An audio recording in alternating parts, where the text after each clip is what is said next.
esta gran ocasión para desearle al doctor Velilla una honrosa y maravillosa permanencia como académico en la Academia Colombiana de Jurisprudencia. Vamos a iniciar entonces esta sesión solemne leyendo el orden del día. En primer lugar, la verificación del quórum. En segundo lugar, tenemos la lectura y aprobación del acta 012 de la sesión solemne, que fue la última que tuvimos el 27 de noviembre de 2025. En tercer lugar, la presentación del currículum del doctor Marco Antonio Velilla Moreno, quien se posesiona hoy como académico del. Tenemos posteriormente la presentación del trabajo del doctor Velilla, denominado La sujeción del poder público al derecho de la competencia, una transformación estructural del derecho administrativo colombiano. En quinto lugar, unas palabras de bienvenida de nuestro primer vicepresidente, el doctor Rodrigo Puyo, la toma del juramento, entrega del diploma y la imposición de insignias, y finalmente una copa de vino. Primer punto, verificación del quórum. Actualmente contamos con 12 académicos de manera presencial y tenemos 12 académicos conectados de manera virtual. Luego tenemos quórum, señora presidenta, para iniciar nuestra sesión. En segundo lugar, la lectura y aprobación del acta número 012 de la sesión solemne del 27 de noviembre de 2025. Para agilizar un poco el tiempo, voy a permitirme hacer un resumen y contar los puntos fundamentales de esa acta, en donde básicamente tuvimos la presentación del currículum de la doctora Marta Esperanza Ramos de Echandía, quien se posesionó como académica correspondiente con el trabajo denominado La Unión Europea, un fascinante proceso de integración económica, política y jurídica. Luego vino la toma del juramento, la entrega del diploma y la imposición de las insignias, a continuación de lo cual tuvimos un muy agradable encuentro social alrededor del cóctel. Para esa sesión tuvimos 14 académicos de manera presencial y 11 académicos de manera virtual, asistentes a esta interesante sesión. Después pues, de las palabras de bienvenida que se le hicieron a la recipiendaria, se leyó la toma de juramento y se posesionó efectivamente la doctora Marta Esperanza Ramos de Echandía. Muy bien. Ese es el resumen del acta, señora presidenta. Muchas gracias, señora secretaria, señora doctora Claudia. Pongo en consideración el acta que acaba de resumir la señora secretaria. Aprobado. Pasamos entonces a la lectura del resumen de la hoja de vida de nuestro académico que se posesiona el día de hoy, el doctor Marco Antonio Velilla Moreno. Resumen que ha suministrado precisamente él. Muchas gracias, doctor Velilla. Dice, es abogado de la Pontificia Universidad Bolivariana, especializado en civil, comercial de la misma universidad, cuenta con una maestría en Derecho Privado de la Universidad París II de Francia y una maestría de Estado del DEA en Derecho Económico de la Universidad Orleans, Francia. Fue consejero del Departamento Administrativo de la Presidencia de la República y magistrado titular de la sección primera del Consejo de Estado. Formó parte de la terna que fue sometida a la Corte Suprema de Justicia para elegir fiscal general de la Nación. Ha sido consultor y miembro de Junta Directiva de Empresas Públicas y Privadas. Ejerce la profesión en Derecho Económico, Derecho Constitucional, Derecho Administrativo y Derecho Ambiental. Creador y director del primer Departamento de Derecho en Colombia en la Universidad Externado de Colombia y de las primeras especializaciones interdisciplinarias en Derecho Económico y Derecho de los Negocios. Director de la Biblioteca Milenio, dedicada a las ciencias sociales, y de la colección en Derecho Económico y Derecho de los Negocios, que cuenta con 16 obras colectivas sobre este eje temático donde ha sido coautor. Es autor de varias obras como Introducción al Derecho Económico y de los Negocios, Derecho de la Propiedad Intelectual, Derecho de la Competencia, Derecho del Consumidor, y actualmente se encuentra en edición una obra sobre la sujeción del poder público al derecho de la competencia. Ha sido profesor de posgrado en 27 universidades del país en Derecho Administrativo Económico y profesor invitado y honorario en 5 universidades extranjeras. Ha sido invitado para inaugurar varios congresos internacionales sobre temas ambientales, educativos y de derecho económico. Fundador con Belisario Betancur, Edgar Morín, Fernando Sabater y varios exministros de Educación de la Corporación para el Desarrollo del Pensamiento Complejo Complexus, entidad sin ánimo de lucro que cumplió 26 años, dedicada al estudio de las soluciones a través del concurso de la multidisciplinariedad y la interdisciplinariedad. Director del Manual de Iniciación al Pensamiento Complejo de la UNESCO, traducido a 4 idiomas, creador del Sistema Nacional de Franquicia Educativa y del Sistema de Gestión Integral de Cuencas Hidrográficas a partir de la sentencia del Consejo de Estado sobre el río Bogotá, donde fue ponente. Director del primer Congreso Internacional sobre Pensamiento Complejo, organizado por la Vicepresidencia de la República, el Ministerio de Educación, Colciencias, el ICFES, la UNESCO a nivel mundial y la Asociación para el Pensamiento Complejo Edgar Morín en noviembre del año 2000. Creador con la doctora Sandra Morelli Rico de las cátedras itinerantes de la ética y la defensa de lo público, programa de la Contraloría General de la República y del programa con los entes territoriales colombianos. Los 3 científicos, Juan Manuel Elkin Patarroyo, Jorge Reynolds Pombo y Paolo Rugay. Presidió como delegado del Consejo de Estado colombiano durante 4 años la Asociación de Altas Jurisdicciones Administrativas, creada por el Consejo de Estado francés y que se encuentra integrada por Cortes Supremas y Consejos de Estado de cerca de 100 países y, en consecuencia, el Congreso realizado en Cartagena, Colombia, sobre el juez contencioso y el derecho ambiental, jurisprudencia sobre agua, residuos sólidos y biodiversidad con la presencia de países de los 5 continentes. Es miembro correspondiente de la Academia Colombiana de la Lengua y diferentes academias jurídicas extranjeras. Tiene varias condecoraciones de entes territoriales en Colombia y en particular fue condecorado por el Congreso de la República con la medalla Luis Carlos Galán Sarmiento como reconocimiento a toda una vida de lucha contra la corrupción y con la Cruz de Oro Tomás Van der Hamen por solicitud del Consejo Superior de las Asociaciones Ecológicas y Ambientales de Colombia por la ponencia como magistrado del Consejo de Estado sobre el río Bogotá. Leída entonces queda el resumen de la rica hoja de vida del doctor Marco Antonio Velilla. Para dar paso. Bueno, la Academia se complace en recibir al doctor Marco Antonio Velilla. Hemos oído también su hoja de vida tan brillante y llena de ejecutorias. Nos felicitamos y lo felicitamos por su ingreso a la Academia. Seguidamente vamos a dar paso a la presentación de su trabajo, la sujeción del poder público al derecho de la competencia, una transformación estructural del derecho administrativo colombiano. Tiene usted la palabra, doctor Velilla.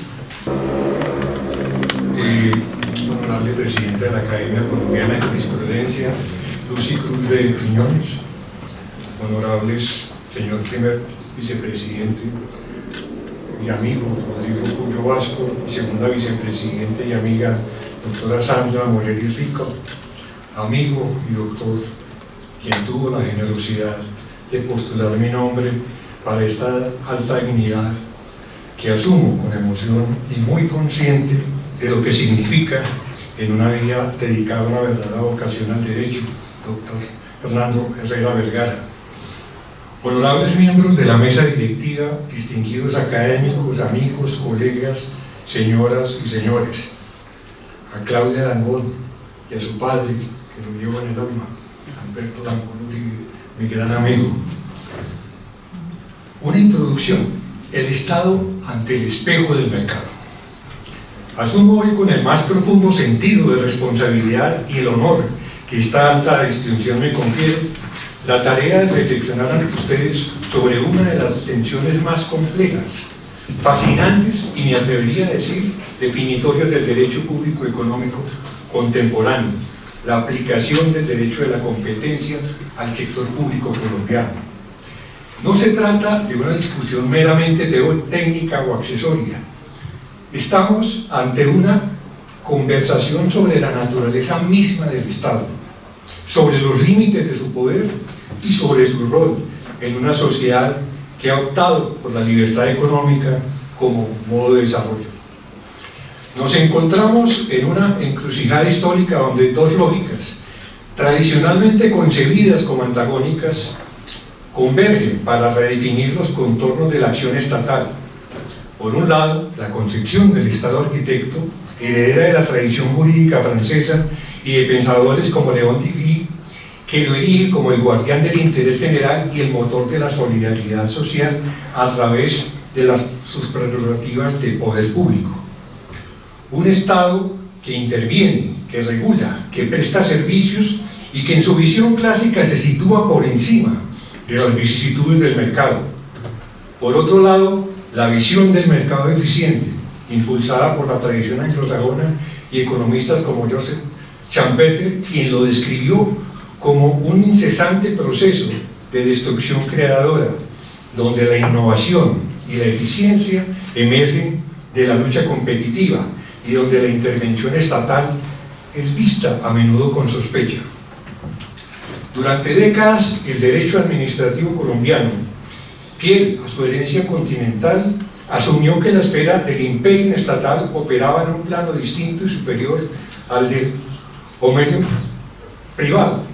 El Estado, como depositario del interés general, del orden y de la cohesión social, se situaba por encima de los conflictos que se desprenden de los intereses particulares. Existía, como lamentaba el jurista francés Caloche, una distancia infinita entre el Estado y las demás personas. Sin embargo, esta separación ha entrado en una crisis profunda e irreversible. La disrupción del derecho a la competencia en el dominio del poder público no es una simple adaptación normativa, es el epicentro de una transformación conceptual que obliga a repensar los fundamentos mismos del derecho administrativo. Como ha señalado la profesora Claire Mongonachon de la Universidad de París, este fenómeno implica consecuencias para la administración. Se trata de una verdadera necesidad de reescribir el derecho administrativo con unas consecuencias que son inestimables. El propósito de esta intervención es, por tanto, sostener y demostrar que la sumisión del sector público al derecho de la competencia no es una simple adaptación de normas, sino una profunda renovación de la lógica misma de la acción administrativa. Esta transformación obliga al juez y a la administración a superar el control de la legalidad formal, el análisis de si un acto se ajusta a la norma que le precede, para adentrarse en un análisis sustancial del efecto económico de los actos públicos sobre el mercado. Es esta mutación en el método de control la que sienta las bases para un nuevo derecho público de la competencia, funcional a los fines de nuestro Estado social de derecho. Y esta reflexión, honorables académicos, no podría ser más pertinente en el momento político que vive nuestra nación. Asistimos a un renovado debate sobre el rol del Estado en la economía, con corrientes que propugnan por una mayor intervención y una reestatización de sectores claves. No se analiza el Estado como un ente abstracto y lejano, sino como un actor económico de primer orden, cuyas decisiones, reglamentos, contratos, subvenciones, creaciones de empresas públicas tienen un impacto directo y a veces devastador sobre la dinámica competitiva. Por ello, esta presentación se estructura en torno a las distintas facetas del Estado como agente económico, aplicando a cada una de ellas el rigor analítico que se aplicaría a una empresa privada, pero sin olvidar, por supuesto, las particularidades y las finalidades propias de la acción pública. Aunque la Corte Constitucional ha desarrollado una línea jurisprudencial sólida y coherente sobre los límites de la intervención del Estado en la economía, el presente escrito señala cómo ha sido el Consejo de Estado, mi corporación, mediante casos concretos y por categorías, la corporación que realmente más ha analizado y profundizado en la sujeción del poder público al derecho de la competencia. En este contexto, la línea jurisprudencial que hoy expongo no es una reliquia del pasado, sino una herramienta fundamental del presente y del futuro. Es el dique de contención conceptual y jurídico para asegurar que esa legítima intervención estatal no se traduzca en un retorno a prácticas monopolísticas, en la creación de barreras de entrada para la iniciativa privada o en el abuso de posición dominante de las empresas públicas. Es la defensa de un derecho entre iguales frente a la tentación de un derecho jerarquizado, precisamente cuando se trata de que el Estado ejerza actividades económicas en competencia para el beneficio último de los consumidores y usuarios. Para desarrollar esta tesis propongo un recorrido estructurado en dos grandes partes. La primera parte se dedicará a establecer el marco conceptual de esta transformación bajo el título La irrupción del derecho de la competencia en la esfera pública, fundamentos de una metamorfosis jurídica.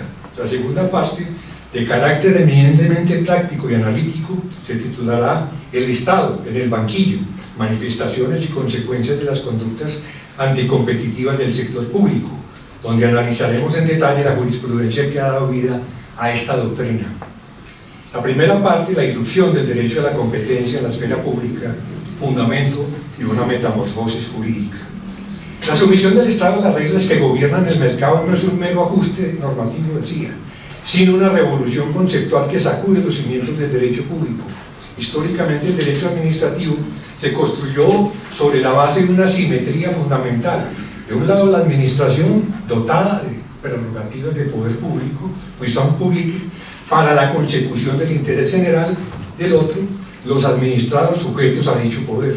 La irrupción del derecho de la competencia subvierte esta lógica al introducir un principio de igualdad y una disciplina de mercado que en teoría no distingue entre operadores económicos públicos y privados. Capítulo primero, el Estado inmune al Estado competidor, una tensión histórica. La mentalidad pública tradicional en Colombia, reflejada en la pionera Ley 155 del 59, mantenía una clara separación. El Estado, como garante del interés general, no solo estaba exento de las reglas de competencia, sino que era su principal limitador, con la potestad de establecer monopolios y restringir la iniciativa privada para, comillas, defender la estabilidad de un sector básico de la producción, cierra comillas. Esta visión heredada del derecho administrativo francés concibe la acción administrativa como una misión de interés general, que escapa a las leyes del mercado. Como señala el jurista francés Aurélien Antoine, el derecho de la competencia ha venido a alterar la concepción clásica de las prerrogativas del poder público, transformando sus fundamentos tanto desde el punto de vista de su exorbitancia como de su ejercicio. El punto de inflexión se produce con la Constitución de 1991. Su artículo 333, al consagrar la libre competencia como un derecho de todos, y la Ley 1340 de 2009, al someter a sus reglas, comillas, a todo aquel que desarrolle una actividad económica, cierra comillas, dinamitaron esa separación. Este proceso, que es calificado como una sumisión tardía, significó que las empresas estatales y las entidades públicas que actúan en el mercado ya no podían operar en una esfera jurídica separada, protegida por un fuero de impunidad.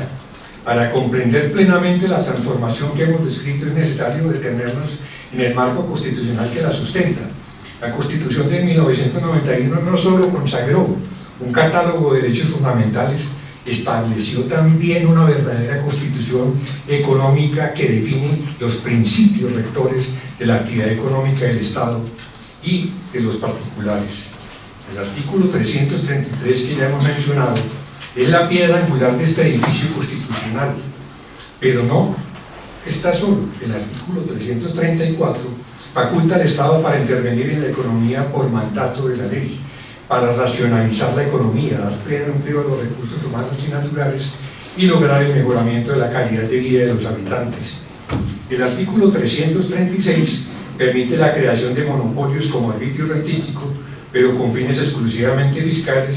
El artículo 365 establece que los servicios públicos son inherentes a la finalidad social del Estado, pero pueden ser prestados por particulares. No me voy a referir a la interpretación del artículo 336 y a la sentencia de la Corte Constitucional, porque discrepo de la posición del gran y admirado amigo Jorge Enrique Ibáñez. Es una posición más de visión normativa que organizacional de la Constitución y la excepción que consagra ese artículo 336. Esta arquitectura constitucional establece un equilibrio delicado entre la libertad económica y la intervención estatal. No es un modelo de laissez-faire puro, pero tampoco es un modelo de economía dirigida. Es lo que la doctrina denomina una economía social de mercado, donde la libertad es la regla y la intervención es la excepción justificada. La línea jurisprudencial que hoy expongo es, en definitiva, la materialización de este equilibrio constitucional, cuando el Estado interviene de manera desproporcionada, cuando rompe contratos arbitrariamente, cuando diseña regulaciones discriminatorias, está violando no solo el artículo 333, sino todo el modelo de constitución económica que los constituyentes de 1991 diseñaron. El artículo 333 de la Constitución Política establece que la actividad económica y la iniciativa privada son libres dentro de los límites del bien común, y que la libre competencia económica es un derecho de todos que supone responsabilidades. Esta norma constitucional no distingue entre operadores públicos y privados, somete a todos los participantes del mercado a las mismas reglas de juego. La Corte Constitucional, en múltiples pronunciamientos, ha reiterado que la libre competencia es un derecho colectivo que beneficia a los consumidores y usuarios y que el Estado tiene el deber de protegerlo. Sin embargo, la tensión entre el poder público y la libre competencia no se resuelve con una simple declaración constitucional. Requiere una transformación profunda en la mentalidad de los operadores jurídicos, en la forma en que los jueces controlan los actos administrativos y en la manera en que la administración diseña sus políticas públicas. Esta transformación es el objeto de la línea jurisprudencial que hoy expongo. Capítulo 2, principios rectores de la nueva doctrina. Esta sumisión no es un salto al vacío. Se articula sobre un conjunto de principios que la jurisprudencia ha ido decantando y que constituyen el núcleo de esta transformación doctrinal. Primero, el principio de neutralidad competitiva. Este es el pilar fundamental derivado de las directrices de la OCDE, y el artículo 333 de la Constitución exige que, cuando una entidad pública decide participar en el mercado como un operador más, debe en principio despojarse de sus prerrogativas y competir en igualdad de condiciones. Segundo principio, a situaciones comparables, tratamiento comparable. No puede beneficiarse de ventajas indebidas derivadas de su naturaleza estatal, como el acceso a financiación preferencial, información privilegiada o un tratamiento regulatorio favorable. El artículo 87 de la Ley 489 de 1998 es la manifestación legal de este mandato y su incumplimiento una violación directa de la Constitución. Tercer principio, la doctrina del efecto útil de las normas de competencia. De origen europeo, esta doctrina ordena al juez interpretar las normas de manera que alcance su objetivo y no sean privadas de su efectividad. Aplicado el artículo 333 implica que toda interpretación judicial o actuación estatal debe propender por la máxima eficacia del principio de libre competencia. El deber del juez no es solo evitar la aplicación de normas directamente contrarias a la competencia, sino interpretar todo el ordenamiento jurídico de la forma que mejor la promueva, removiendo los obstáculos que impidan su materialización. El cuarto principio, el marchitamiento de las prerrogativas estatales. Esta es quizás la consecuencia más radical del choque de paradigmas. Cuando el Estado entra al tema del mercado, sus poderes exorbitantes deben marchitarse. No puede usar su poder para dictar actos unilaterales, su acceso a información privilegiada o su capacidad de financiación pública para aplastar a sus competidores privados. Debe autolimitarse. El derecho administrativo tradicional, basado en la supremacía, cede el paso a un derecho de la regulación basado en la igualdad y la eficiencia. ¿Les suena, doctora, Quiñones, lo que está pasando con el impuesto de patrimonio de las universidades privadas? Muchísimo. El principio de proporcionalidad en las restricciones a la competencia. No toda restricción a la competencia es ilegítima. El Estado puede, y en ocasiones debe intervenir en el mercado para corregir fallas, proteger bienes públicos o garantizar derechos fundamentales. Sin embargo, toda restricción debe superar un riguroso test de proporcionalidad, debe perseguir una finalidad constitucionalmente legítima, ser idónea y necesaria para alcanzar dicho fin y ser estrictamente proporcional. Es decir, que los beneficios para el interés general superen claramente los sacrificios impuestos a la libre competencia. Capítulo 3. El nuevo paradigma del control judicial. La materialización de estos principios ha requerido una mutación en el control que ejerce la jurisdicción contenciosa administrativa. El cambio más significativo es la extensión del control de legalidad del acto administrativo para incluir el análisis de sus efectos sobre la competencia. Un acto administrativo puede ser anulado no solo por vicios de forma o de procedimiento, sino porque tiene por objeto o como efecto restringir la competencia de manera injustificada. Este control se aplica a una gama de actos desde los pliegos de condiciones de una licitación hasta los decretos que regulan un sector económico. Y aquí el juez administrativo se dota de una herramienta crucial, el test de proporcionalidad. Para que una restricción a la competencia sea válida, la administración debe demostrar que, primero, persigue una finalidad constitucionalmente legítima. Segundo, es idónea y necesaria para cumplir dicho fin. Tercero, es estrictamente proporcional, es decir, que sus beneficios para el interés general superan claramente los sacrificios que impone a la libre competencia. Es en esta nueva forma de control donde la labor del Consejo de Estado, y en particular la línea jurisprudencial que tuve el honor de impulsar, adquiere una importancia capital. Se ha comenzado a construir un verdadero derecho público de la competencia, un cuerpo de doctrina que obliga a la administración a realizar un análisis de impacto competitivo de sus decisiones y que faculta al juez para anular actos no por vicios formales, sino por sus consecuencias económicas adversas. Pasemos ahora a ver cómo esta doctrina ha operado en la práctica. La segunda parte es el Estado en el banquillo, manifestaciones y consecuencias de las conductas anticompetitivas del sector público. Si la primera parte de nuestra reflexión se centró en los fundamentos teóricos y doctrinales de esta transformación, esta segunda parte desciende al terreno de la práctica, al campo de batalla donde estos principios se ponen a prueba. Analizaremos cómo la jurisprudencia de nuestras altas cortes, y en particular la del Consejo de Estado, así como las decisiones de las autoridades administrativas, han interpretado y aplicado, o en ocasiones ignorado, estos postulados. Es a través del estudio de los casos concretos que la doctrina cobra vida y que podemos apreciar en toda su dimensión los desafíos que enfrentamos. Los casos que se enfrentarán no son meras anécdotas, son la encarnación de la tensión entre el poder y el mercado, y las cicatrices de una batalla conceptual que aún se libra en nuestros tribunales y en la administración. He organizado estos casos en tres categorías que reflejan los distintos mecanismos a través de los cuales el Estado puede distorsionar la competencia. Primero, el Estado como regulador, la creación de restricciones mediante actos del poder público. Segundo, el Estado como participante del mercado, el Estado comerciante, el abuso de la neutralidad. Y tercero, el Estado como comprador público, la contratación pública y sus efectos en la competencia. No voy a referirme por razones de tiempo al Estado como víctima de las conductas competitivas y la colusión y la corrupción que ustedes conocen bien de casos emblemáticos. Capítulo primero, el Estado como regulador, la creación de restricciones mediante actos del poder público. Emprender el análisis de la jurisprudencia sobre las conductas anticompetitivas del Estado exige un punto de partida que, por su claridad y trascendencia, sirva de faro para iluminar las más sutiles y a menudo veladas formas de intervención del Estado en la economía. El caso de la Administración Postal Nacional, Adpostal, cumple con creces para iniciar tanto pedagógico como cronológicamente este cometido. Primero, la sentencia de Adpostal, la primacía de la realidad sobre las formas jurídicas.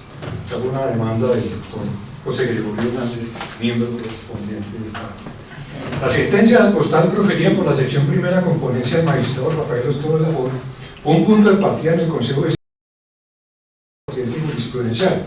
Se pudo dar el primer paso en sentido contrario al proyecto que sería presentado a consideración de la sala, que terminó suscribiendo un salvamento de voto el magistrado ponente en esta ocasión. El caso se refería a la concesión del servicio de correos a Adpostal, la entonces empresa postal oficial, El análisis se centró en si los conceptos jurídicos utilizados en el contrato de concesión, como la definición de servicio postal universal y las obligaciones asociadas a él, podían ser utilizadas por Alpostal para justificar prácticas que en un mercado competitivo serían consideradas abusivas. En este caso, la Oficina Jurídica del Ministerio de Comunicaciones, mediante un concepto, pretendía revestir con el manto de la legalidad una decisión que se apoyaba en una lectura forzada del artículo 22 de la Ley 80 de 1993 o Estatuto de la Contratación y el Decreto 1696 de 1994, respondiendo a un concepto elevado de la Administración Postal Nacional, Alpostal, Empresa Industrial y Comercial del Estado. En la práctica, el Ministerio de Comunicaciones emitió a través de su oficina jurídica un concepto que no interpretaba, sino que creaba una obligación de contratación exclusiva que no emanaba de la ley, extendiendo así por la vía un simple acto administrativo el monopolio residual que Alpostal ostentaba en el correo tradicional al mercado dinámico de la mensajería especializada. Nosotros, por ejemplo, toda la justicia teníamos que transmitir a través del Alpostal toda la correspondencia. La precisión del ponente acerca de anular la orden de transmitir la correspondencia de las entidades oficiales a través del Alpostal y que se anclaba en un vicio formal de incompetencia de la Oficina Jurídica del Ministerio de Comunicaciones me permitió, a través de una extensa aclaración de voto, desmantelar una muralla que parecía invisible, pero que era infranqueable, levantada por el propio Estado. De esa manera pude plasmar y trazar una doctrina a partir de ese momento que se pudiera analizar y reafirmar con fuerza de cosa juzgada acerca de la vigencia del principio de la libre competencia en el ágora de la contratación pública, para impedir se pudiera seguir consolidando mediante una simple interpretación administrativa la más formidable barrera de entrada a un mercado. Poseía el Ministerio de Comunicaciones la potestad para, a través de una vía humilde, como es un concepto de la oficina jurídica, imponer a la totalidad del aparato estatal la obligación de contratar los servicios de mensajería especializada exclusivamente con Alpostal. La tesis que sostuvo fue que el juez debía ir más allá del análisis de la legalidad formal y adentrarse en el análisis de los efectos económicos de los actos administrativos. Un concepto jurídico como servicio postal universal no puede convertirse en un escudo para justificar subsidios cruzados, negativas a contratar o cualquier otra práctica que tenga por efecto excluir a los competidores del mercado. Este caso nos invita a aplicar el principio de la primacía de la realidad sobre las formas jurídicas. No basta con que un acto sea formalmente legal, debe ser sustancialmente compatible con los principios constitucionales de libre competencia y neutralidad competitiva. El caso del esquema de basuras de Bogotá. La intervención injustificada. Este es quizás el caso más emblemático y pedagógico de todo lo que pudo en su momento afirmar una sólida línea jurisprudencial. Aquí la tensión no es solo entre el monopolio y la competencia, sino que se entrelaza con las fibras más sensibles del tejido social. La prestación de un servicio público esencial, la dignificación de poblaciones vulnerables y los límites del poder de un gobernante local, competencia del Ejecutivo, frente a la arquitectura económica diseñada por el legislador. La Alcaldía de Bogotá, mediante el decreto 564 de 2012, decidió cambiar abruptamente el modelo de prestación del servicio de aseo, que venía operando bajo un esquema de libre competencia con varios operadores privados, para entregárselo en exclusiva a la empresa de acueducto y alcantarillado de Bogotá, una empresa pública que carecía de la experiencia y la capacidad técnica para asumir dicha tarea. La argumentación de la administración del alcalde mayor de aquel entonces, hoy presidente de la República, se fundaba en la necesidad del cumplimiento de una orden de la Corte Constitucional emanada de la sentencia de 724/2003 y sus posteriores autos de seguimiento que instaban a la inclusión real y efectiva de la población recicladora en la cadena de valor del servicio de aseo, y el segundo, de corte más ideológico, que era la intervención de fortalecer al operador público y retomar el control estatal de un servicio público que se consideraba esencial. El problema jurídico que se planteó el Consejo de Estado era de una gran profundidad. En esencia, había resolver si el alcalde mayor de Bogotá, como suprema autoridad administrativa del Distrito Capital, poseía la competencia para, a través de un decreto, establecer un área de servicio exclusivo y, por ende, un monopolio a favor de una empresa pública que no tenía experiencia alguna en la prestación del servicio de aseo y que no había solicitado una reforma ante el Consejo Distrital de Bogotá de su objeto social, solamente estaba en aseo, en acueductos de alcantarillado. La Superintendencia de Industria y Comercio, en la resolución 61.433 de 2014, sancionó al Distrito Capital y a la empresa de acueducto de Bogotá por considerar que esta medida constituía una práctica anticompetitiva. Elaboré y registré para la Sala Plena del Consejo de Estado un proyecto de sentencia el 11 de agosto del 2016 que confirmaba la ilegalidad del decreto, y este tema, por razones inexplicables pero sí determinables, siguió 11 años después sin resolverse. El análisis se fundamentó en varios pilares fundamentales: violación del principio de libertad de empresa, artículo 333, se impidió de manera abrupta, sin justificación suficiente, que los operadores privados continuaran prestando un servicio para el cual eran idóneos y habían sido seleccionados mediante procesos competitivos. Violación del principio de igualdad, artículo 13, se otorgó un trato preferencial a una empresa pública sin que existieran razones competitivas para ello. La empresa de acueducto de Bogotá no tenía experiencia en el sector de aseo, no contaba con la infraestructura necesaria y no había participado en ningún proceso de selección para obtener el contrato. Inexistencia de la carencia de iniciativa privada. El mercado funcionaba, existían múltiples oferentes privados que prestaban el servicio de manera satisfactoria desde los años 90. La intervención del Estado no se justificaba por una falla de mercado que necesitara ser suplida. No había una situación de emergencia ni una incapacidad del sector privado para prestar el servicio. Desconocimiento del interés del usuario. La decisión no tuvo en cuenta el interés de los usuarios del servicio de aseo, quienes sufrieron las consecuencias de una transición que ustedes recuerdan fue caótica e improvisada. El interés general no puede invocarse en abstracto, debe materializarse en beneficios concretos para los ciudadanos. Este caso es una cátedra sobre los límites del poder de intervención del Estado. Demuestra que el interés general no es una carta blanca para anular el mercado y que toda intervención debe estar justificada, ser proporcional y respetar los derechos de los operadores existentes y sobre todo de los usuarios. El caso Sigma Limitada es otro caso. El escenario de esta controversia, en la que fue ponente, es el mercado de la inspección y certificación de las instalaciones internas de gas natural, un servicio que por su naturaleza toca las fibras más sensibles de la seguridad de los hogares colombianos. Aquí la restricción se teje con los siglos de una regulación técnica que, bajo el velo protector de la seguridad ciudadana, engendra una barrera desproporcionada y, como efecto no deseado pero previsible, abona el terreno para el abuso de posición dominante de los agentes que ya están establecidos.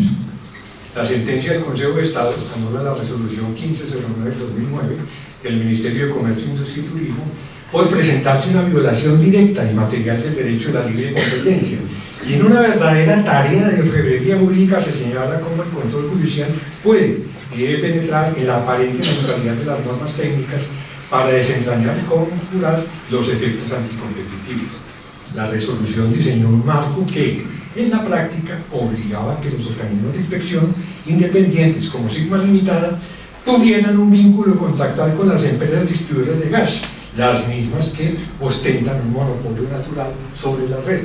Esta dependencia forzosa, argumentó con acierto el demandante, no solo ponía en entredicho la independencia y la imparcialidad que debe guiar a los inspectores, sino que permitía a las distribuidoras extender su poder de mercado desde la tubería hasta el certificado, lo que impedía la libre elección de otros competidores que pretendieran ingresar a ese mercado. Este fallo resulta trascendental como un llamado a la cordura regulatoria, a la búsqueda de una regulación inteligente y proporcionada, y como una consolidación del papel del juez administrativo, no ya como un mero guardián formal de la legalidad, sino como un verdadero custodio material de la competencia en la compleja arquitectura de los mercados regulados. El caso Sigma Limitada marca la mayoría de la jurisprudencia del Consejo de Estado en materia de competencia. Si en el postal y lo que se analizó en el caso de Asuntos de Bogotá, la unanimidad pudo ser decretada por un vicio y por falta de incompetencia, en otros casos, aquí el Consejo de Estado da un paso más allá, un salto cualitativo y anula la norma por una violación material y directa del derecho de la libre competencia. Este es un gran avance, pues se reconoce que el daño a la competencia puede ser en sí mismo el vicio que invalide el acto administrativo. La sentencia establece un estándar más exigente para la administración. No basta con ser competente para expedir una norma, es necesario que dicha norma sea proporcionada y que no restrinja la competencia más allá de lo estrictamente necesario para alcanzar su fin. Este enfoque, conocido como el test de la alternativa menos restrictiva, es un instrumento poderoso para el control de la regulación económica. Una segunda categoría, el capítulo segundo, es el Estado como participante en el mercado, el Estado comerciante, el abuso de la neutralidad. En esta segunda categoría, el Estado no solo regula o contrata, sino que compite directamente en el mercado a través de sus empresas. Es aquí donde el principio de neutralidad competitiva se pone a prueba de manera más directa y donde el riesgo de abuso derivado de la doble condición de árbitro y jugador es más alto. El caso Juan Valdez, pro Cafecol, la defensa judicial de un modelo de franquicia público-privada exitosa. El caso de la franquicia Juan Valdez, operada por pro Cafecol, representa una categoría de análisis completamente distinta y de vital importancia que fue debatido en el Consejo de Estado por varios días con una porosidad argumentativa pocas veces vista por la novedad del tema. La Sala Plena de la Corporación se vio abocada a resolver un problema de una gran complejidad, porque este caso se desarrolla en la zona de frontera entre el derecho público, el derecho privado, la macroeconomía y el derecho de los negocios. Aquí la tesis no es la de un Estado que abusa de su poder, sino la de un Estado que, a través de una interpretación judicial excesivamente formalista, podría destruir un modelo de negocio exitoso que protege a 546.000 familias cafeteras y promueve el café colombiano en el mundo, al someter toda la comercialización cafetera a los rigores de la licitación pública y el Estatuto General de la Contratación Estatal. El contexto: un modelo de negocios para la competencia global. La Federación Nacional de Cafeteros, un gremio que administra recursos para fiscales del Fondo Nacional del Café, creó la marca Juan Valdez y la estrategia mediante una red de tiendas que administra una compañía creada por el gremio, Pro Cafecol, con objeto claro: agregar valor al café colombiano y competir en el dinámico mercado global del café dominado por gigantes como Starbucks. La cuestión central podría formularse en los siguientes términos: la decisión de la Federación Nacional de Cafeteros de otorgar el uso exclusivo de la marca Juan Valdez, un activo de un fondo para fiscal, a su empresa Pro Cafecol, constituye una conducta anticompetitiva y una violación a los derechos colectivos, o es una manifestación legítima de la gestión de un activo y del derecho de la propiedad industrial de la Federación Nacional de Cafeteros y del gremio. Esta no es una actividad económica ordinaria, es una estrategia de defensa y promoción de uno de los principales productos de exportación de Colombia, que beneficia directamente a 500.000 de familias productoras que comercializan ese producto. El falso dilema: empresa pública o privada.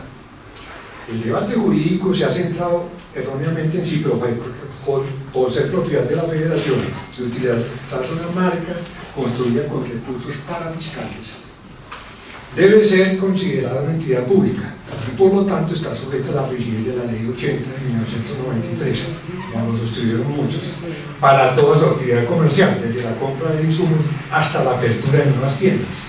Este es un análisis peligrosamente formalista que ignora la realidad del mercado. La tesis correcta: la rigidez de la Ley 80 como verdadera amenaza anticompetitiva. Someter a Juan Valdez a los tiempos y procedimientos de la contratación estatal sería en la práctica acabar con su capacidad de competencia. Un mercado dinámico exige agilidad, capacidad de reacción y flexibilidad para negociar con proveedores, arrendar locales y expandir la red de distribución. Obligar a por Cafecol y a la Federación Nacional de Cafeteros a operar bajo la Ley 80 la dejaría a merced de sus competidores que no enfrentan tales rigideces. En este caso, la verdadera conducta anticompetitiva no provendría de la Federación, sino de una interpretación judicial que, nada de un formalismo ciego, destruiría la única herramienta que tienen los cafeteros colombianos para competir en el eslabón más rentable de la cadena de valor: la necesidad de un análisis económico y teleológico. El caso Juan Valdez es el ejemplo perfecto de por qué el control judicial no puede ser meramente formal. el juez debe realizar un análisis teleológico y económico, comprendiendo la finalidad del modelo, proteger a los cafeteros y promover el café, y la realidad del mercado en que opera. Proteger la competencia en este caso no significa someter a Juan Valdez a las reglas que la anulen, sino permitirle competir en igualdad de condiciones con sus rivales privados, garantizando por supuesto la transparencia en el uso de los recursos para fiscales, pero sin ahogar su capacidad de gestión comercial.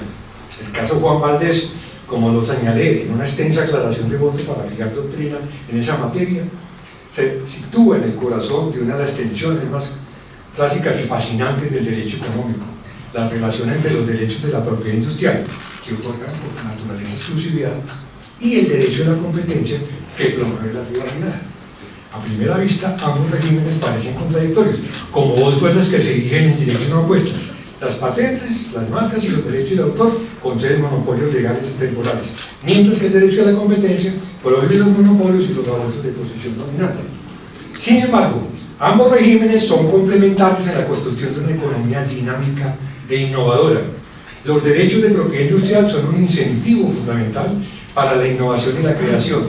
Sin la protección de una patente nadie invertiría en desarrollar un nuevo medicamento. Sin la protección de una marca nadie invertiría en construir una reputación de calidad, como lo ha hecho la Federación Nacional de Cafeteros para el café colombiano. Esta innovación y esta diferenciación a largo plazo enriquecen la competencia. El derecho de la competencia no busca eliminar la exclusividad otorgada por la propiedad industrial, sino controlar su abuso.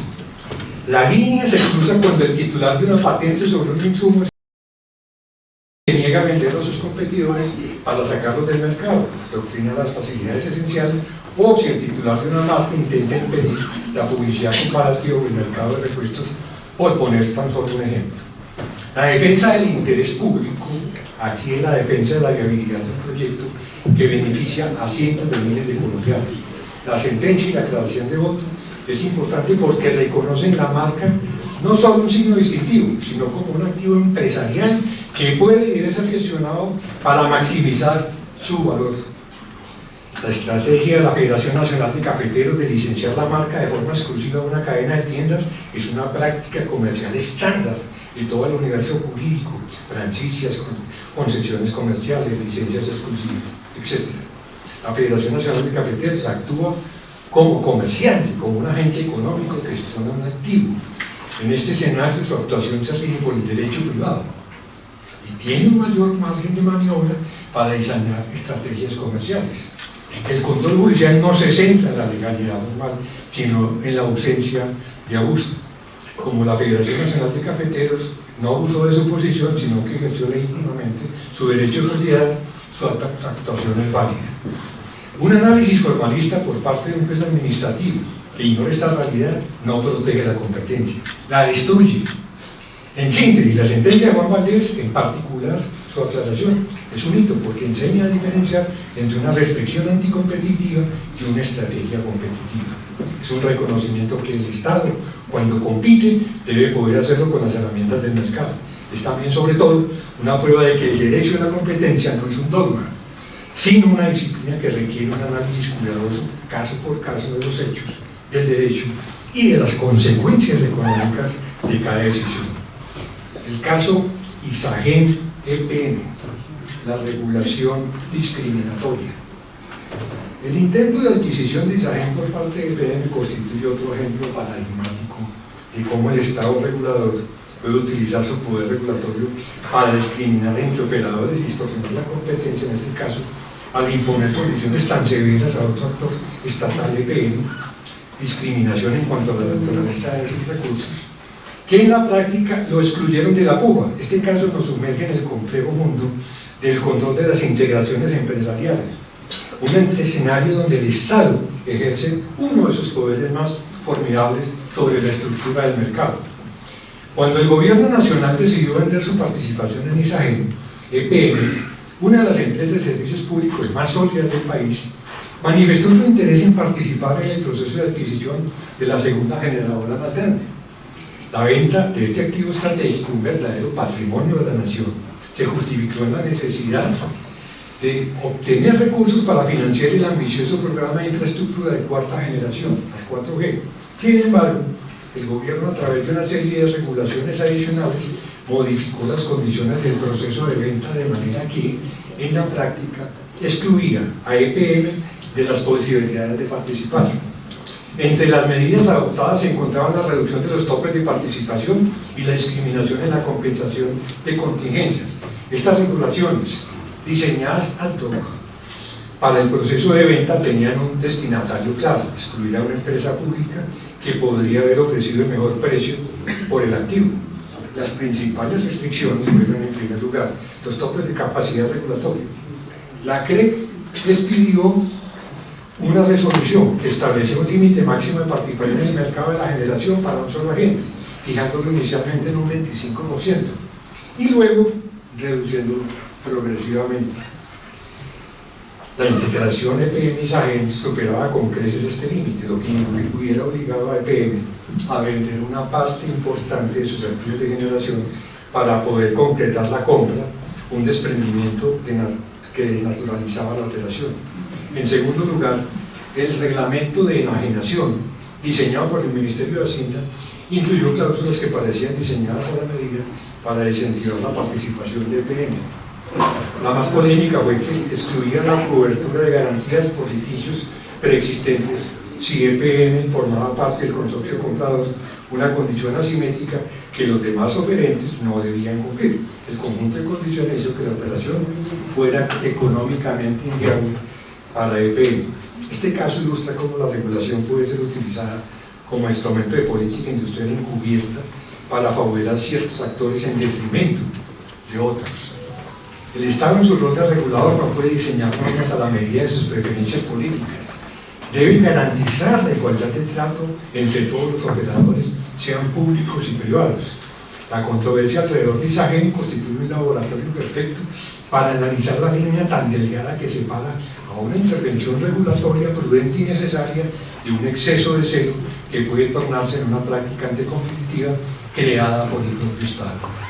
La tesis que sostengo es que la regulación discriminatoria es una forma de conducta anticompetitiva del Estado, tan grave como el abuso de posición dominante o la ruptura arbitraria de contratos. El principio de neutralidad competitiva exige que el Estado trate a todos los operadores de manera igual, sin favorecer ni perjudicar a ninguno por razón de su naturaleza jurídica.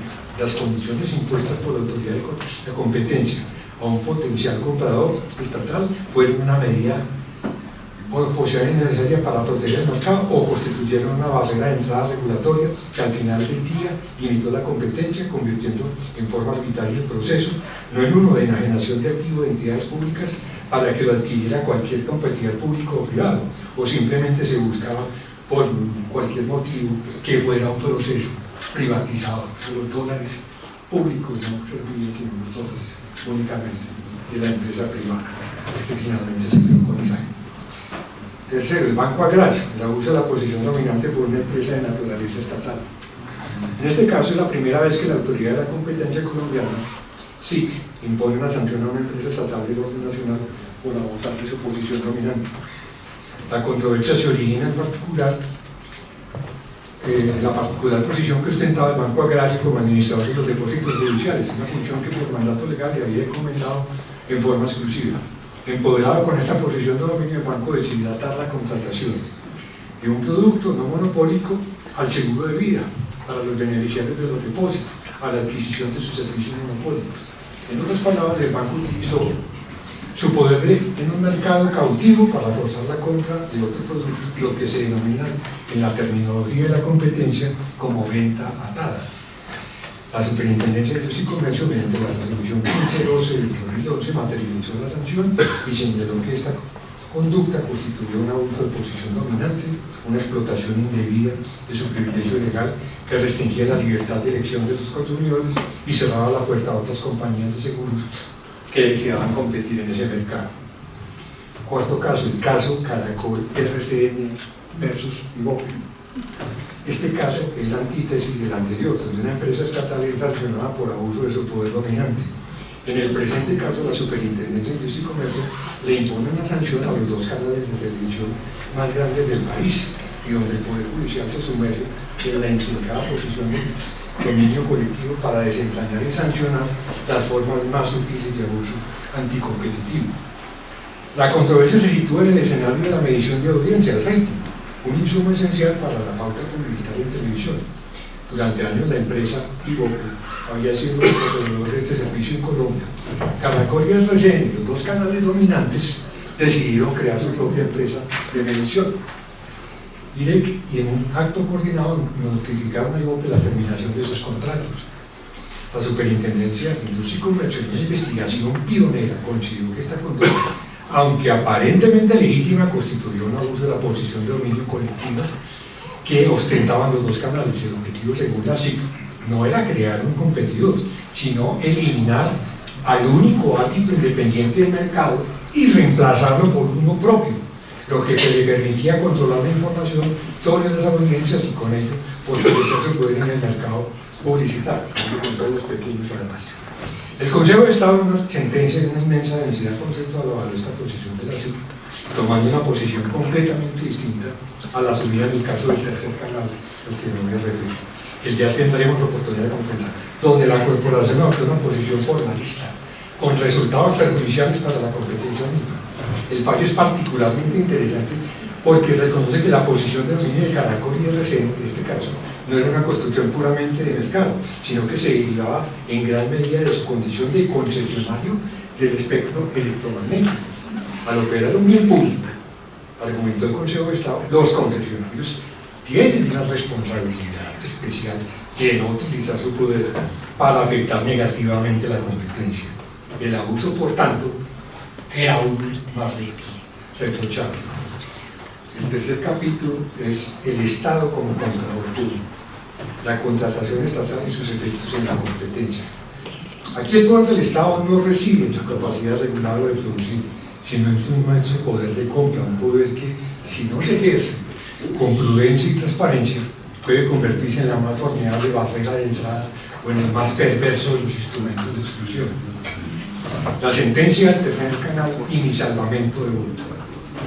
No existe un caso más emblemático, más dolorosamente ilustrativo de los peligros que acechan en la contratación pública que el fallido proceso de adjudicación del tercer canal de televisión privada en Colombia. A finales de la década del 2000, el Estado colombiano, a través de la Comisión Nacional de Televisión, se propuso introducir más competencia en ese mercado. El mercado de la televisión abierta en Colombia ha estado históricamente dominado por un duopolio conformado por RCN y Caracol. Esta estructura de mercado consolidada durante décadas ha tenido efectos negativos sobre la pluralidad informativa, la diversidad de contenidos y los precios de la pauta publicitaria. El proceso fue anulado mediante la sentencia del 14 de marzo de 2012 por el Consejo de Estado en la decisión y en la práctica consolidó el duopolio existente mediante una sentencia que es un monumento al exceso de formalismo y la carencia de una visión moderna del derecho administrativo, donde el Estado y el sector público está sujeto al derecho de la competencia. En este caso, se atenta contra la mínima lógica porque hace prevalecer una norma especial, la ley 1341/2009, sobre el régimen de la contratación pública, que era la norma que permitía la adjudicación a un proponente único, porque el demandante, el duopolio, exigía que la adjudicación del espectro se hiciera mediante el mecanismo de la subasta, y una subasta por su propia naturaleza, dice pues el ponente, requiere la existencia de una puja de múltiples oferentes para que haya una conformación dinámica de precios. El problema jurídico que discutió la Sala Plena del Consejo de Estado en muchas sesiones podría formularse en los siguientes términos. La cláusula de un pliego de peticiones que permite la adjudicación de una concesión de espectro radioeléctrico a un proponente único vulnera la ley especial que exige que dicha asignación se haga mediante subasta y en un sentido más amplio. Debe establecer la pureza formal del procedimiento de subasta sobre el objetivo material de introducir la competencia en un mercado de duopolio. Mi salvamento de voto en este caso se fundamentó en que la decisión de la mayoría, a una apariencia de legalidad formal, ignoraba el efecto económico devastador sobre la competencia. El análisis se entró en vicios de procedimiento sin considerar las consecuencias de la anulación sobre la estructura del mercado y sobre los consumidores. Se aplicó un control de legalidad formal cuando lo que se requería era un control de constitucionalidad económica. Se hizo en la Sala Plena un estudio de cómo funcionaba la competencia en Europa y en algunos países anglosajones para efectuar énfasis en que la competencia no se la imagina el magistrado, ya que la competencia existe o no existe. Es ajena a la realidad, las consideraciones del ponente, porque un mercado muy concentrado o que requiere inversiones muy altas, es frecuente que no aparezcan múltiples o evidentes, como se lo demostré a través de una presentación de la realidad internacional que comprendió muchos países en este mercado, donde existen muy pocos grupos a nivel mundial y por supuesto no todos se encuentran interesados en invertir en Colombia, como se encuentra consignado en el salvamento de votos. En otras palabras, esta sentencia, con su interpretación excesivamente rígida y solo formalista, no tiene en cuenta las realidades del mercado. En Chile fui invitado a exponer mi salvamento de votos y a promocionar la tesis del mismo programa de la COMPAL, Naciones Unidas, a gran parte de los magistrados de las Cortes Supremas de Centroamérica, incluso México y en Washington, porque resultaba bastante estrambótico a nivel de la literatura jurídica que dos competidores fueran considerados más competencia que tres, y que el duopolio pudiera ser representado por un mismo apoderado. En otras palabras, Caracol y RCN no tuvieron que hacer nada para mantener su poder de mercado, porque el Consejo de Estado lo hizo por ellos. En segundo lugar, la decisión otorgó un poder de veto de facto para el poder de veto a los operadores ya establecidos, ya que les bastaba con no presentarse a la licitación o coordinarse para que solo se presentara uno para asegurarse de que el proceso fracasara. Este poder de no competir es la antítesis de la competencia. Observamos la diferencia de las postales básicas de Bogotá, donde la restricción proviene de un acto administrativo ilegal en el intento de adquisición de imagen por EPM de una reglamentación discriminatoria. En el caso del Tercer Canal, la restricción proviene de una decisión judicial bien intencionada, pero tan formalista y tratataria que resulta perniciosa por completo para la competencia, porque es el juez el que obliga a la administración a declarar desierta la licitación por existir un proponente único. Contrasta con fuerza el caso del Consejo de Estado con relación a Caracol y RCN versus Ibope, donde la misma corporación actúa como un sofisticado analista económico que acabamos de ver para controlar el poder del duopolio, mientras en el del Tercer Canal actúa como un formalista decimonónico que termina por fortalecerlo. El mensaje que nos envía el caso del Tercer Canal es una advertencia inolvidable. La lucha por la competencia no solo se libra contra las empresas privadas o los actos ilegales de la administración, sino contra la mentalidad jurídica formalista que es incapaz de ver más allá de la norma y de entender las consecuencias reales de sus decisiones. Es la prueba de que a veces el mayor enemigo de la competencia puede ser un juez armado con un gran silogismo perfecto. El caso del contrato de los pasaportes, de Moja, el abuso de la ruptura contractual, la licitación pública. El caso del contrato de los pasaportes es un ejemplo paradigmático de cómo el Estado puede abusar de su posición para favorecer a ciertos actores en detrimento de la competencia y del interés público. Tiene en común con el Tercer Canal, que se relaciona con el caso del contrato de los pasaportes. Si los miramos en conjunto, demuestran una animadversión del sistema jurídico administrativo colombiano a la figura del proponente único. No obstante, el fondo axiológico es muy diferente, porque en el caso del Tercer Canal existe una equivocada y formalista decisión judicial donde solo no se analiza la realidad del mercado relevante, mientras que en el segundo caso, esa buena intención y esa legitimidad de la lectura normativa del primer caso no aparece, porque se trata mediante una decisión política de declarar desierta una licitación donde existe la defensa del contratista actual, no es solo la defensa de sus derechos contractuales, es la defensa del principio de que el Estado debe respetar las reglas de juego que él mismo ha establecido. La gestión tecnológica y operativa de la expedición de pasaporte en Colombia se ha manejado históricamente a través de contratos de concesión adjudicados mediante procesos de licitación pública. ¿Quién era el contratista en ese momento? Había sido seleccionado a través de un proceso competitivo, había realizado inversiones significativas en tecnología, infraestructura y personal para cumplir con las obligaciones contractuales, pero además se había hecho parte de un nuevo proceso de licitación que comenzó en el año 2023.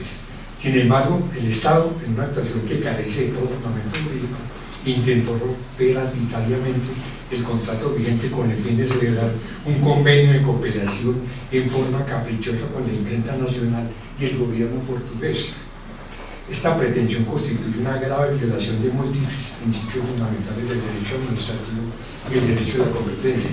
de la administración pública en cabeza del ministro declarar desierta una licitación en la que existe un único proponente habilitado, argumentando razones de conveniencia, como la de promover una mayor pluralidad de oferentes.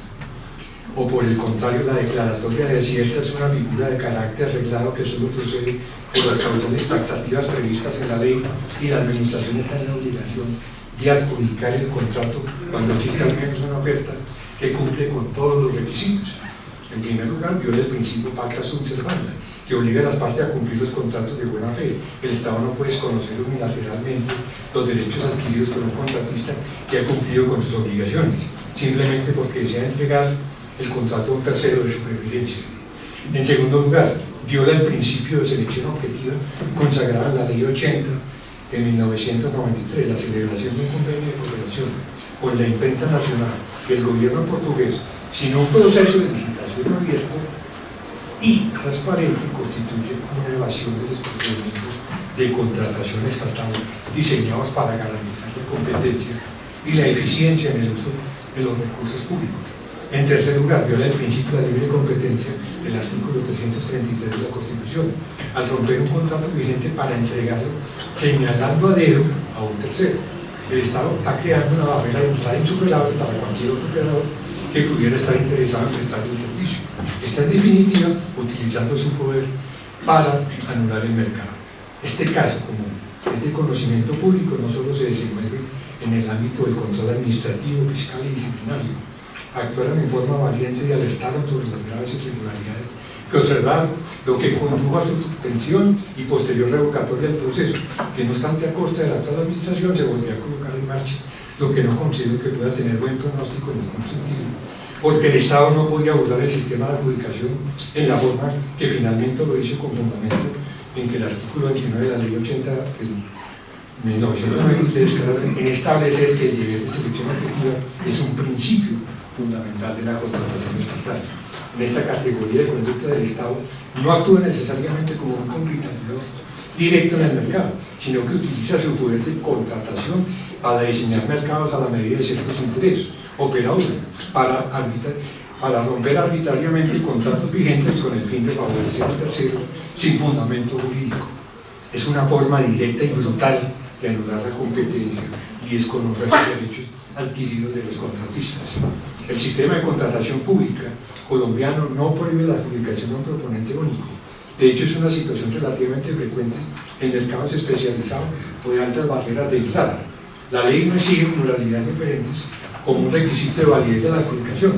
Lo que la ley exige es que la única oferta presentada cumpla con todos los requisitos del pliego.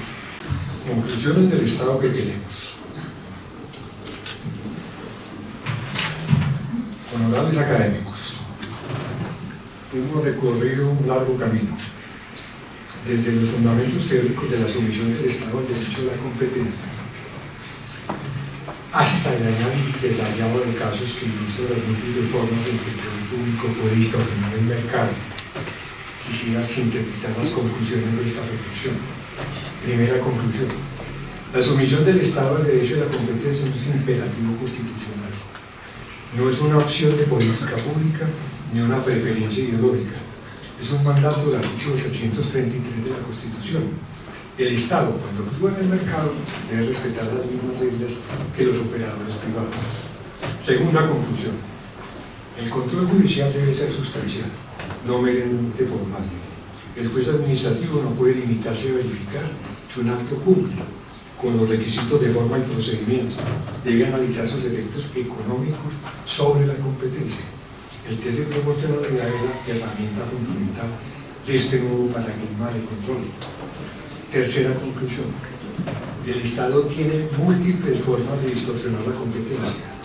Hemos identificado tres categorías principales: el Estado como regulador, es decir, cuando mediante actos de poder público como la facultad reglamentaria distorsiona la competencia.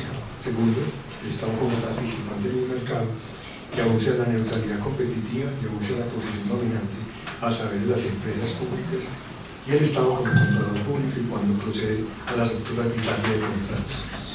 Cada una de estas conductas requiere un análisis específico, pero todas comparten un elemento común: el uso del poder público para favorecer a ciertos actores en detrimento de otros. Cuarta conclusión. El interés del usuario debe ser el norte del análisis. La libre competencia no es un fin en sí mismo, es un medio para garantizar que los consumidores y usuarios reciban bienes y servicios de calidad a precios justos. Toda intervención estatal que ignore este interés es por definición contraria al interés general. Quinta conclusión. El formalismo jurídico puede ser tan anticompetitivo como el abuso del poder. El caso Juan Valdez ilustra con claridad que una interpretación excesivamente formalista puede destruir modelos de negocio exitosos que benefician a cientos de miles de colombianos. Igual se puede predicar de la sentencia mediante la que se consolidó el duopolio en el caso del tercer canal. Hoy debe realizar un análisis teleológico y económico, no un análisis mecánico de normas. Honorables académicos, he llegado al final de esta extensa reflexión, un poquito ya corrida la tarde. Me permito cerrar con una nota personal. Durante mis años en el Consejo de Estado, tuve el privilegio de participar en la construcción de una doctrina que creo firmemente ha contribuido a transformar el derecho administrativo colombiano. No fue un camino fácil. Cada caso fue una batalla, todos estos que les estaba mencionando. Cada sentencia, un paso adelante en un terreno desconocido. Hubo resistencias, incomprensiones. En ocasiones me sentí derrotado cuando traté en forma inútil de transmitir la necesidad de una magistratura económico-ambiental que trascendiera el riguroso formalismo jurídico. Pero hoy, al exponer la línea jurisprudencial ante la Academia Colombiana de Jurisprudencia, siento que el trabajo ha valido la pena, no porque hayamos llegado a la meta. La transformación del derecho público es un proceso continuo que nunca termina, sino porque hemos abierto un camino que otros podrán seguir y mejorar. El Estado que queremos es un Estado que respeta la competencia, que cumple con sus contratos, que no discrimina entre operadores, que ponen el interés del usuario por encima de las conveniencias políticas. Es un Estado que protege las 545 millas cafeteras, permitiendo que Juan Valdez compita en igualdad de condiciones con el Estado. Es un Estado que vende la pluralidad informativa, respetando la concesión del Canal 1 hasta el 2037. Es un Estado que no rompe arbitrariamente el contrato de pasaportes para entregarlo a un tercero. Es un Estado que no improvisa y que no favorece a nadie desde el punto de vista ideológico, porque está pensando en las finalidades constitucionales para todos los colombianos. Ese es el Estado que la Constitución de 1991 nos prometió. Ese es el Estado que la jurisprudencia que hoy es como busca construir. Ese es el Estado que, con aporte de todos ustedes, seguiremos defendiendo. La defensa de la libre competencia no es una defensa del capitalismo salvaje ni del laissez-faire. Es la defensa de un modelo de sociedad donde el mérito, la eficiencia y la innovación son recompensados, donde los consumidores tienen opciones y los productores tienen incentivos para mejorar, donde el Estado interviene cuando es necesario, pero se retira cuando su intervención no está justificada. En un momento político donde las tentaciones de estatización o de abuso del poder público son más fuertes que nunca, esta línea jurisprudencial es el dique de contención que protege la libertad económica y el bienestar de los consumidores, los usuarios. Es la defensa de un derecho entre iguales frente a la tentación de un derecho jerarquizado. Termino con las palabras del jurista francés Michel Basset, quien describió la emergencia del derecho público y de la competencia como el encuentro de dos mundos que durante mucho tiempo se ignoraron. Este encuentro ya se produjo en Colombia. Nuestra tarea ahora es asegurar que sea un encuentro fructífero, que se siga aplicando el espíritu de libertad económica de nuestra Carta Política, libertad de empresa y libre competencia en favor de los usuarios y consumidores. Si se materializa el principio de neutralidad competitiva, se fortalece el Estado social de derecho, lo que recupera la confianza legítima y la seguridad jurídica. Así el Estado genera más competencia, más inversión, brindará mejores resultados a la luz del interés público, lo que no puede sino redundar en el beneficio de la calidad de vida de todos los colombianos. Muchas gracias.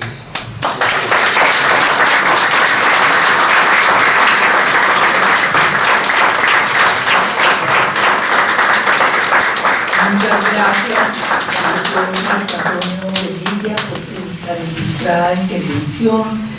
fue muy sólida, no solamente por la parte dogmática inicial, sino luego la casuística y habernos permitido comparar toda la evolución de la línea jurisprudencial. Muchas gracias. Presidenta, vicepresidente, secretario, Marco Antonio Velilla, invitados especiales, académicos. Me sumo a las palabras de la presidenta sobre la intervención, inclusive intervención del ya nuevo académico Marco Antonio Velilla. En nombre de la Academia Colombiana de Jurisprudencia y por delegación expresa de la presidenta de la Comisión de la MED, doctora Lucy Cruz de Quiñones, con honor y gusto en nombre de la corporación le doy la bienvenida al académico Marco Antonio Velilla. De tiempo atrás, hace más de 4 décadas, he sido testigo de la andadura personal y profesional de Velilla Moreno. Lo conocí cuando en su juventud fue designado director ejecutivo del Centenario Colegio de Abogados de Medellín. Posteriormente presencié su llegada a Bogotá como abogado de la Secretaría Jurídica de la Presidencia, hecho que marcó la vida de este abogado de provincia educado en la Pontificia Bolivariana, quien de allí en adelante, sin olvidar sus ancestros, comenzó un camino nacional. Después de sus trabajos en el Ejecutivo, tuvo oportunidad que no desperdició de estudiar en la Universidad de París, donde completó su formación profesional e hizo sus primeras relaciones internacionales. Al regreso al país comenzaron sus vinculaciones académicas, sin duda la más trascendente, la que construyó con la Universidad Externada de Colombia y en especial con el maestro Fernando Inestrosa. Fueron múltiples sus actividades con esta universidad, donde promovió la creación del Departamento de Derecho Económico, hoy en día una de las áreas de mayor importancia en este centro de conocimiento. Este modelo posteriormente lo desarrolló en las universidades de Santo Tomás y de La Sabana. Velilla Moreno ha sido un permanente docente en los temas jurídicos. Su producción académica inicialmente estuvo orientada al derecho privado, en temas novedosos para el país como eran los contratos de distribución, la competencia del mercado y sus reglas, la franquicia, particularmente la educativa, sobre la cual elaboró una particular estructuración. En el derecho público ha peregrinado en los temas constitucionales cercanos al modelo económico que rige la Carta Nacional y recientemente en materias ambientales, en los cuales se destaca su trabajo esencial sobre la protección del nunca bien resguardado río Bogotá. La intervención del día de hoy al ingresar a la academia evidencia esa preocupación por lo público y lo privado que se manifiesta claramente en la competencia del mercado. Ha sido consultor de entidades públicas y privadas, ha participado en comités y directivas cercanas a sus conocimientos. Sin embargo, su mayor realización ha sido su desempeño como magistrado del Consejo de Estado.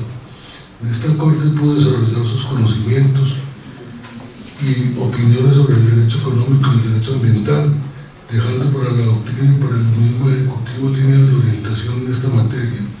Fueron 8 años de fructífero trabajo en el corazón jurídico del país. También el nuevo académico ha dedicado su interés en otras actividades como las de editor de libros jurídicos y humanismo. Ha impulsado los contenidos del pensamiento del filósofo francés Edouard Morin, del cual ha sido su vocero en estas tierras a través de la Fundación Complexos. No dejo de mencionar su cercanía con la música, de la cual es cultor calificado.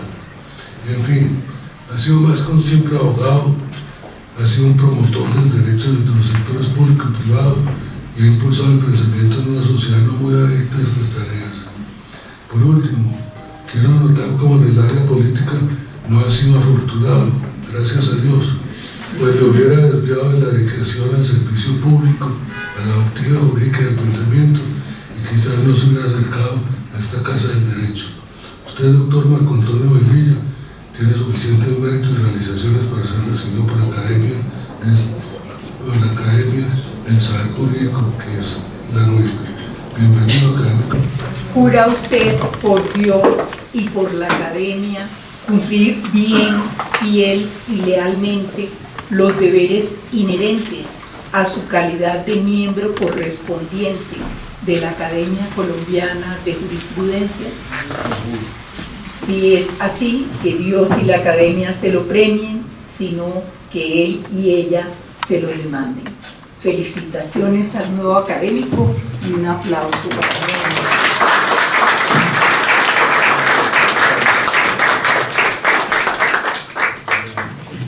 Procedemos entonces ahora a la entrega del diploma, acto que realizará el doctor Jorge Reynolds Pombo. Antes de ello, le vamos a pedir el favor a la segunda vicepresidenta, la doctora Sandra Moreno, que dé lectura al diploma y posteriormente le entrega el diploma para que a su vez se lo entregue al recipientante. Con mucho gusto. Academia Colombiana de Jurisprudencia. El señor doctor Marco Antonio Velilla Moreno ha sido inscrito en esta corporación como miembro correspondiente en atención a los méritos y demás circunstancias que concurren en él. Y para que conste, se les pide el presente diploma en Bogotá el 16 de marzo del 2026. Firma el presidente, doctora Lucy Cruz de Quiñones, el vicepresidente, doctor Rodrigo Puyo, y el secretario, la doctora Claudia Montano, vicepresidente.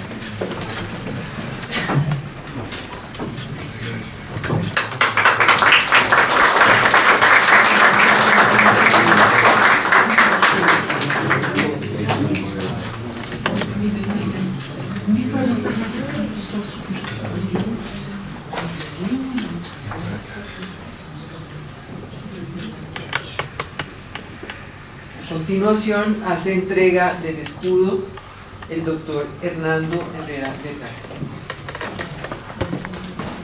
Doctor Herrera.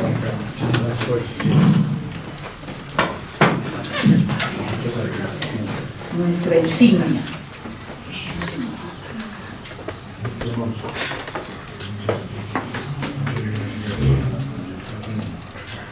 Hay que ponerse. Entonces, Claudia, Esto tiene ciencia. Sí, sí, sí. Claro que sí. Sí.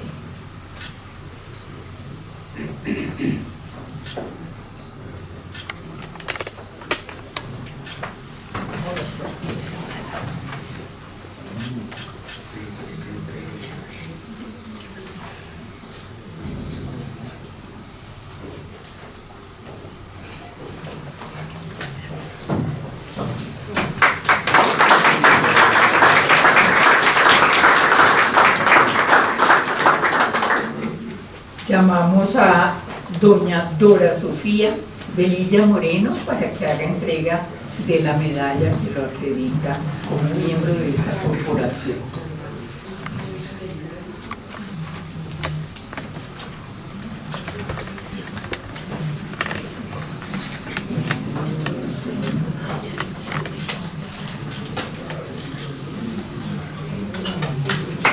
Aplausos para el doctor.